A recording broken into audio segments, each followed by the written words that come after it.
Comment j'ai failli me faire virer de l'école à cause d'un faux iguane? Tout a commencé un mardi matin banal, un de ces jours où tu sais que ton cerveau a oublié d'allumer le mode réfléchir avant d'agir.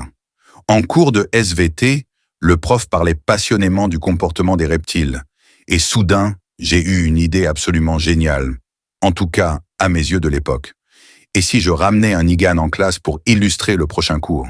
Spoiler, je n'ai pas d'IGAN. Mais j'ai un cousin qui bosse dans les effets spéciaux, et lui, il m'a prêté une fausse réplique hyper réaliste. Je parle de quelque chose qui bouge la tête, ouvre la bouche, fait un petit bruit robotique, et qui, dans la pénombre d'une salle de classe, aurait pu convaincre David Attenborough lui-même. Le lendemain, je planque la bête dans mon sac à dos.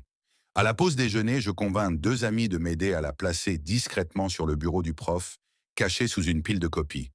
Ensuite, on attend. Le piège est en place.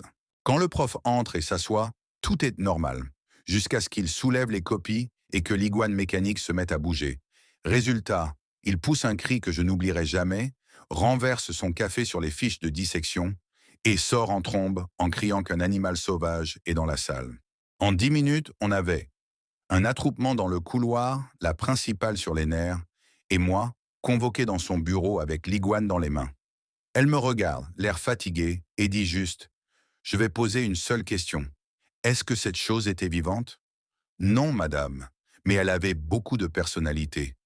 Je n'ai pas été viré, mais j'ai eu 2 semaines d'exclusion interne, une lettre aux parents et une réputation légendaire dans les couloirs comme celui qui a attaqué un prof avec un IGAN. Depuis là, moi, je me contente de PowerPoint.